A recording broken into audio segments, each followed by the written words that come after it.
Okay, so this is going to be kind of a part one of two videos. Post the other one like tomorrow or the next day, going over how to tell if you're fatigued versus detrained, understimulated, doing too much, doing too little. So this is going to be kind of like how to read your body, and then tomorrow's video is going to be how to look at the program and make adjustments, and then also how to just tell based off looking at the program, like just context clues. You have to keep in mind all of these are context clues. There's a lot of overlap. So you can't necessarily just look at one thing and then 100% know, like, oh, I'm sore, have to be doing too much. You kind of have to look at it all together, piece like 10 things together, like 9 of them point in this direction. That's likely the case.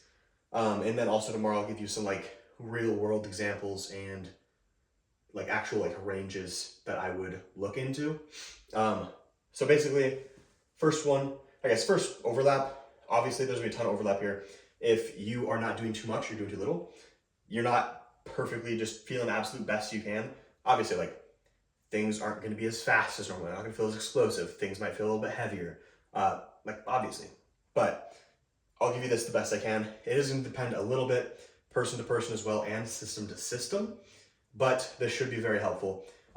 Within my system, this seems to be how it goes very much. First, soreness. I would be careful reading into soreness as an indicator. The reason being is there's definitely a right way and a wrong way you can do it. So I've trained programs in the past where I'm doing like SVD every single day.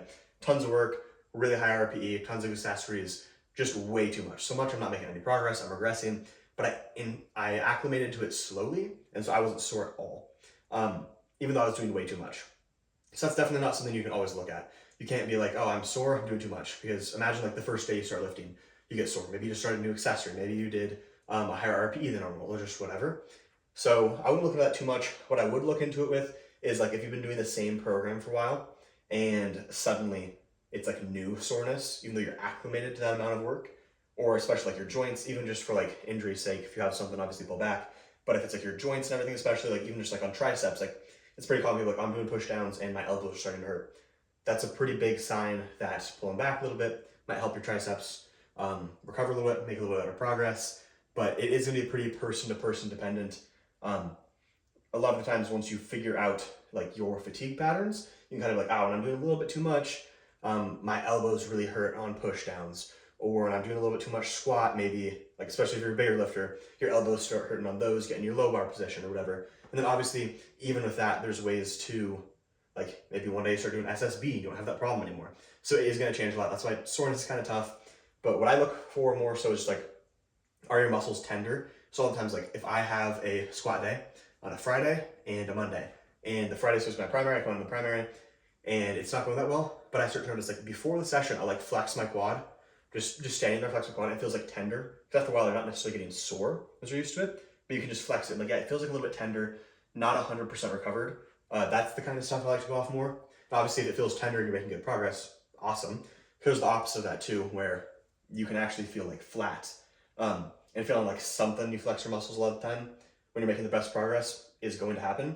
But you can definitely be flat too, where, like in like bodybuilding, the opposite of being like full and feeling like your muscles have a lot of volume to them is just literally feeling flat. Same thing, a lot of times if you're detraining, that's kind of the opposite. Things are just gonna feel really flat. Maybe you like flex your quad or something, just literally feels smaller, doesn't feel like there's a lot of glycogen there or anything. Usually you're gonna notice like you go from very tender, less tender, like pretty perfect, and then starts going flat. Heaviness wise, this is kind of a difficult one because while this can be true, I think it's really, really, really often implemented incorrectly. So understimulation wise, if something is feeling heavy, I wouldn't necessarily jump to adjust volume. I would adjust the intensity first. In like my system, I am generally biasing heavier work, especially if you look at the priming video, especially on like secondary days, that's going to be heavier a lot of times for like the volume work than the actual primary day. So most times in my system, it's just straight up fatigue. If you're coming in week after week and nothing's changing and then it suddenly just feels heavier in your back, you're not detraining from doing the exact same stimulus that was working well before. It's now just fatigue buildup. Understimulation wise though, if like you're doing like 5s on your secondary day and things are feeling heavy, I wouldn't necessarily add more 5s. First, I would just try making it like 3s. If that doesn't feel better, then I definitely go to fatigue. But I think unless you're like literally doing really lightweight, like a program you're doing like 50% obviously, and then you go into trying to hit 95%, like yeah, it's gonna feel heavy. But I would say most powerlifters definitely very much err on the side of doing a lot of heavy work, um, especially in today's day and age. So I'd say this is very rarely the case, and more of the time I wouldn't necessarily do more intensity because they're actually just genuinely understimulated, more so just for confidence. 9 times out of 10, when it just suddenly feels really, really, really crushingly heavy on your back or in your hands, it is literally just fatigue.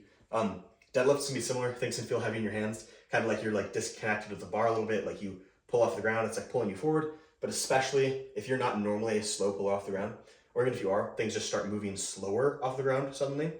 That doesn't always mean, especially the first rep, that doesn't just mean something with the stretch reflex or technique. Those are very real things, obviously. But a lot of the times, it can get pretty exacerbated if someone's pretty fatigued.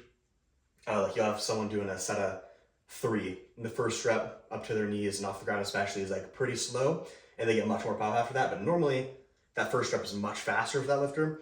That's a really, really, really great case of fatigue. And a lot of times if you don't correct that soon enough, that's the type of lifter that's gonna start like missing their top sets suddenly, just feel like they're glued to the ground. If it's that extreme, obviously you are very fatigued and need some big programming changes. We'll talk about that tomorrow.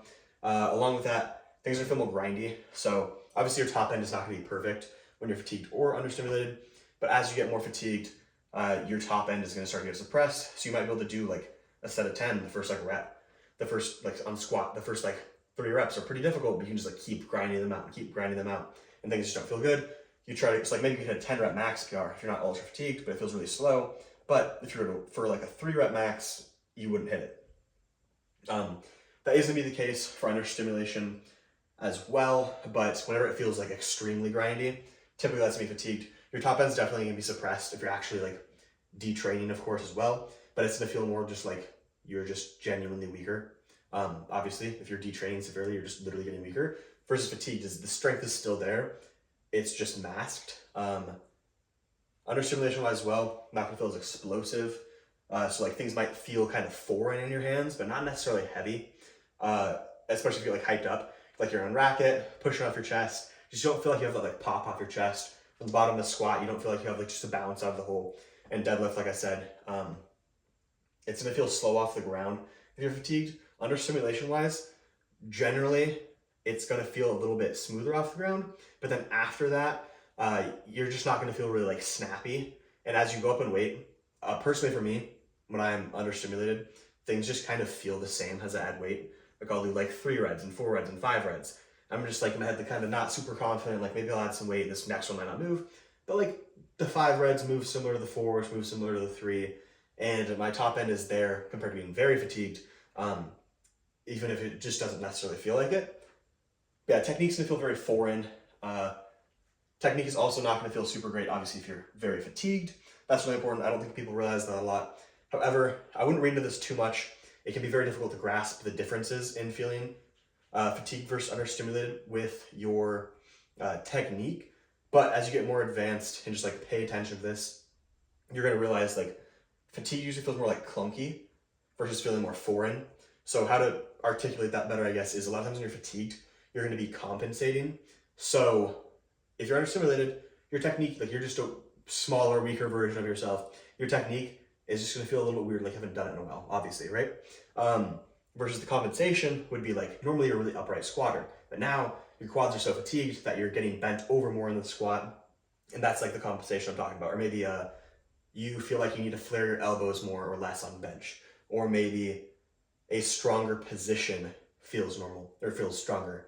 Sorry, a different position than normal feels stronger. So for example, on bench, normally say you're a pretty flared bencher that always feels the strongest, just historically always has. And then suddenly you come in one day, because that specific position is going to be more fatigued and your pecs are more fatigued, suddenly it feels better to have your elbows tucked in more on a squat or a deadlift, maybe a wider or closer stance that isn't the strongest position. When you're fresh, suddenly starts to feel better. That's a really good sign.